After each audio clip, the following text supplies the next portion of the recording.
Relationship for Dumbasses by Orphaned Account on AO3. Summary. It wasn't until Todoroki fell in love that Bakugou discovered two things about his roommate he hadn't known before. 1. Todoroki was a fruitcake. 2. He was awkward as hell when it came to love. The latter was more surprising than the former.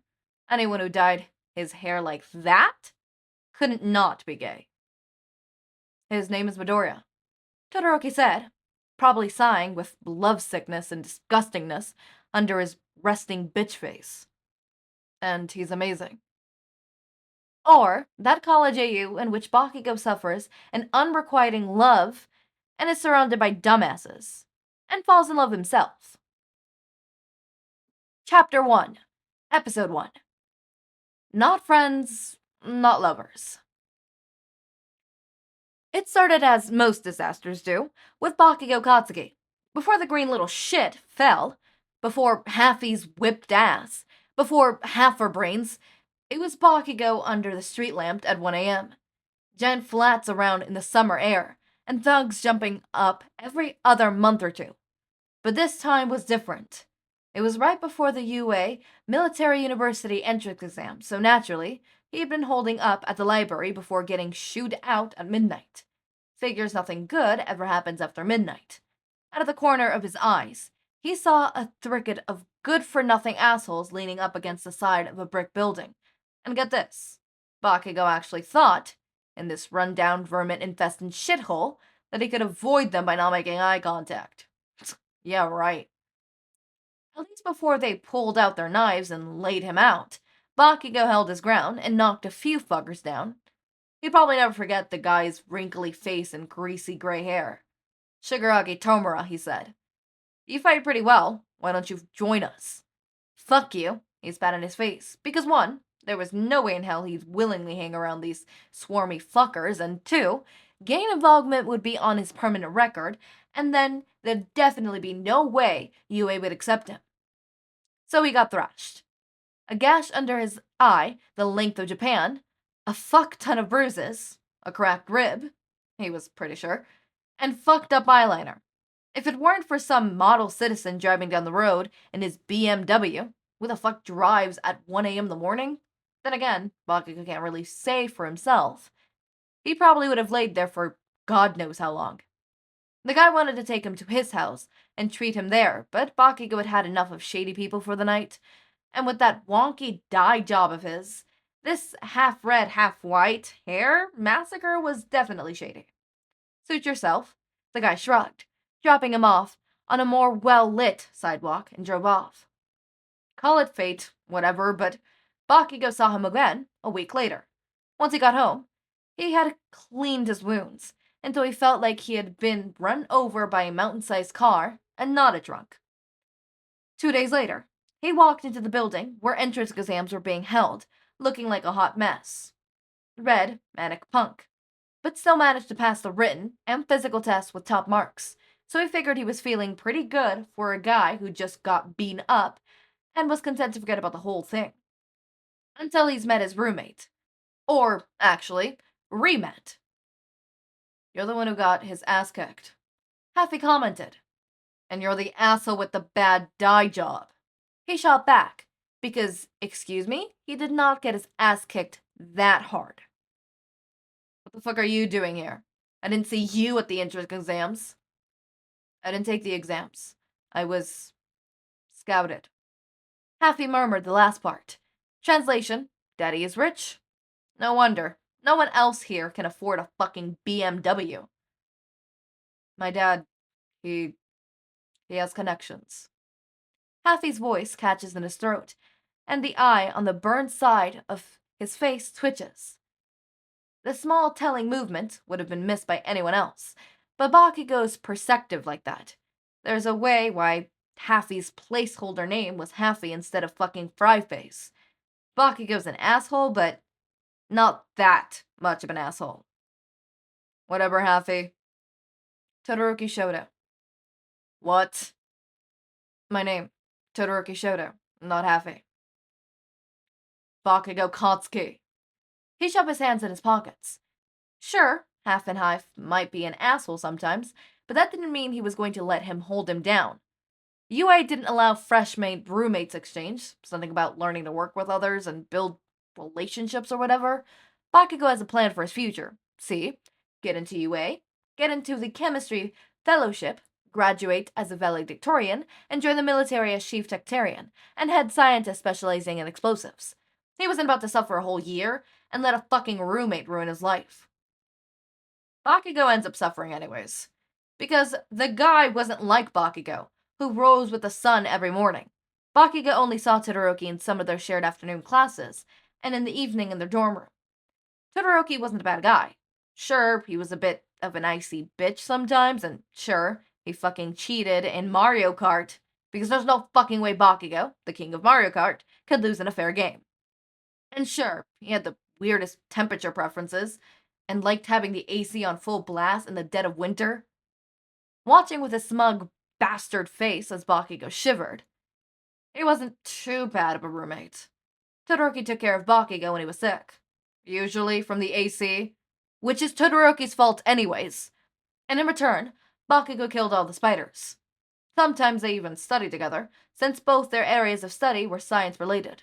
Todoroki's being environmental sciences, and Bakugo's being chemistry. I like blowing shit up, he explained, and Todoroki didn't look all that surprised. For the most part, they had reached a mutual understanding. It wasn't until Todoroki fell in love that Bakugo discovered two things about his roommate he hadn't known before. 1. Todoroki was a fruitcake. 2. He was awkward as hell when it came to love. The latter was more surprising than the first. Anyone who dyed their hair like that couldn't not be gay. Bakugo just never asked because, honestly, he could care less. What Todoroki preferred to put in his mouth on. But for discovery number 2, he would have never guessed with the way chicks seemed to fall all over themselves to drape out his chest. People seemed to flock towards him, like he was some social beacon or some shit. Todoroki was a half loaf of bread, and considering how well known Todoroki LB was, it wasn't a surprise people wanted a place of that dough. That, or it was just because he was fine as fuck. Hell, even Bakugo could see that Todoroki was easy on the eyes. Obviously not as hot as he was, though. His name is Midoriya, Todoroki said, probably sighing with lovesickness and disgustingness under his breasting bitch face. And he's amazing. Bakugo grunted from his spot over the chem notes, not really that interested. But this Midoriya guy must have been a gem because Todoroki could not shut up about him. Apparently, Todoroki met Midoriya in his required English class, and he was absolutely smitten by the intellect and cuteness factor. Midoriya's notes are meticulously crafted and detailed. Midoriya wears the same pair of red J's every day. Midoriya has a head full of dark green tinted locks. Of course he fell with a guy with a dye job, Bakugo mused. That he liked to brush back every time he bent down his head to write. Midoriya had the cutest smile, and once smiled at Todoroki when he picked up his eraser. Midoriya has 67 freckles on his beautiful face, but the number changes depending on how sunny it is. Midoriya this, Midoriya that, Midoriya blah blah blah. Okay, great. But have you actually ever interacted with Midoriya? Bakugo asked, because honestly, this was getting out of hand. Yes. Todoroki frowned confused. Didn't I tell you that he once smiled at me because I handed him his eraser? Oh my god, that doesn't count. Bakugo huffed. I mean, like, do you know his first name? Have you guys ever talked outside of class? No response. Yeah, that's what I fucking thought, you pathetic shit. A week later, Todoroki proudly tells him that Midoriya's first name is Izuku. Wow, Bakugo drawls. What a charmer. He knows his first name. Todoroki sometimes wonders if having Bakugo as a medium for all his Midoriya rambles is a good idea. Bakugo, as it turns out, is a medium for everyone's love rambles. He doesn't even know why. It's not like he had any standout romantic relationships himself. And then she says she like girls. Some guy from Bakugo's required art class wails from the top of Todoroki's bed, burying his shriveled face in Todoroki's pillows, and getting his snot all over Todoroki's sheets. Bakugou almost tells him to fuck off, but then figures that he's fine as long as it's Todoroki stuff that's getting shit on. What's wrong with being gay, huh? Nothing, he cries. Nothing except for the fact that I'm a dude, and Jiro doesn't like dudes.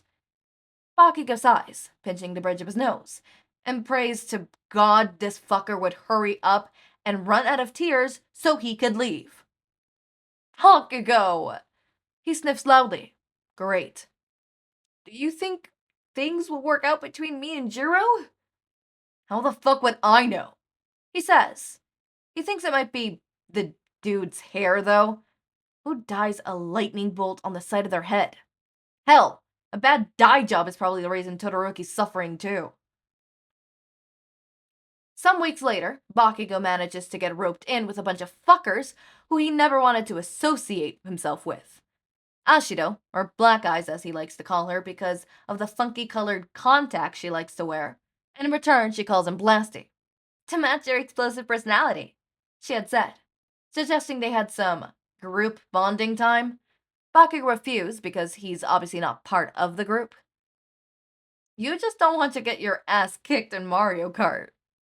So he saw his face taunted. Dude chicken, Blasty? Kaminari says. And okay, he cannot just let that one go. He is a goddamn king of Mario Kart. Fuck you, Pikachu. Who's crying in my dorm room about a girl 2 weeks ago? Bakugou snaps back. I'm gonna give you another reason to cry once I whoop your ass at that stupid game. He storms off in the direction of his room, ignoring the snickers behind him. Fuckers thought they could manipulate him. They were going to regret challenging him. As expected, he ended up beating all of them. Unexpected, they're still smiling like idiots and have the audacity to laugh and joke around with him like they're pals or some shit. After they leave and Bakugou finally gets some peace and quiet, Todoroki comes back, looking ready to start off another emotionally stunted darble, but instead, he eyes the Weefy, sit his ass down, and proceeds to whoop Bakugou's ass, but only because he used cheats, obviously. What the fuck do you want with Midoriya anyways? Bakugou asked him one night, when they were getting shit-faced drunk in their dorm room and celebrating the end of midterms. What? Came the unintelligible response, and Bakugou repeated it for the poor fool.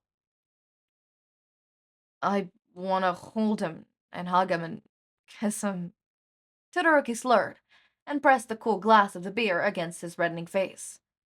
And take him on a date and bang him? Todoroki brushes and curls his knees to his chest, head down, and after a while, nods. You do it with anyone before? He shakes his head. Want me to teach you? Maybe it was his neglected 18-year-old libido combined with his stalled relationship with Midoriya that couldn't seem to advance past friendly classmates.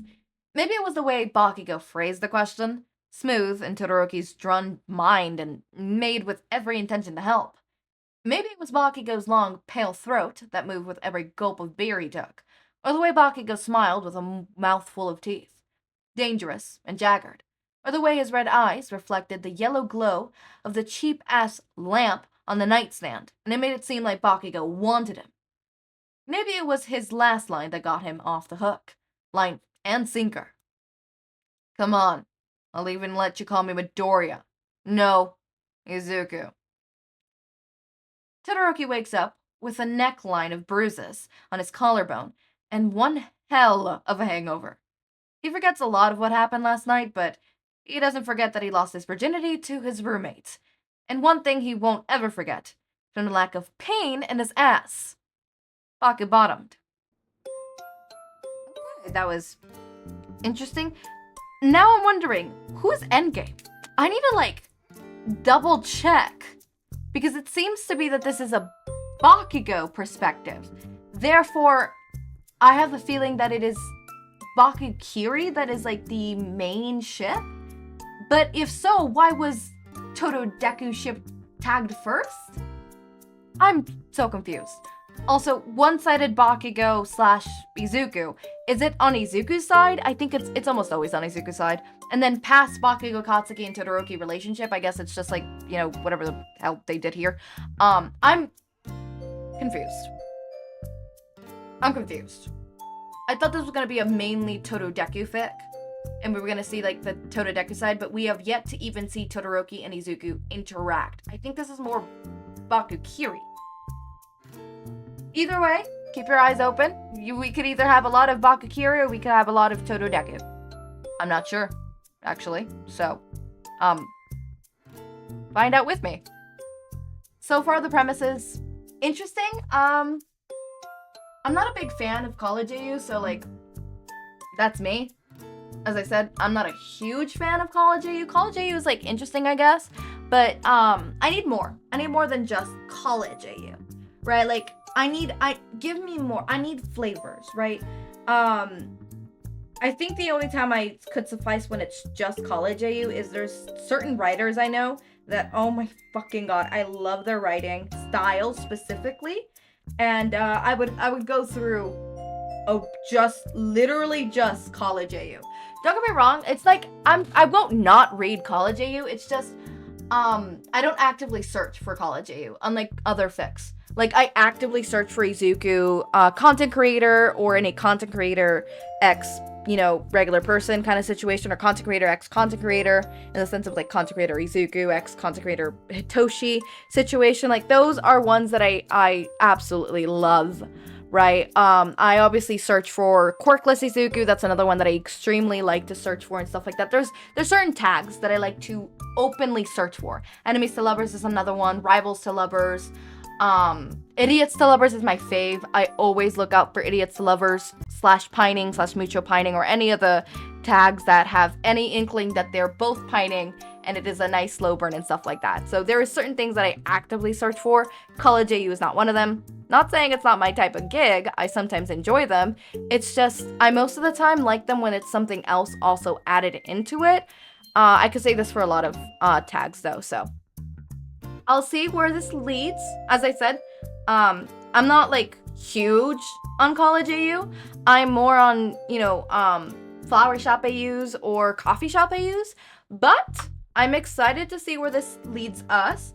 I wonder if Todoroki is the main pairing or if it is Kiribaku. Only one can tell. I also hope that there's no untagged smut, because it is not tagged as smut and it is tagged as mature. And it is not explicit, so I am praying. But I have been burned before, and I will be burned again, because I have not learned my lesson of reading the fics before I do it. But what's the fun in that? I like giving my opinion to you guys. When I've already read the fic, it's kind of hard to give you opinions when I've already fucking read it, you know?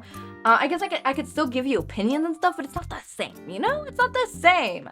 Anyways, as always, my raindrops, make sure to eat, sleep, drink water, take your meds. Have a wonderful day or night. Link to my Discord server and socials are down in the description. Subscribe to see more of my content, and thank you so much for watching.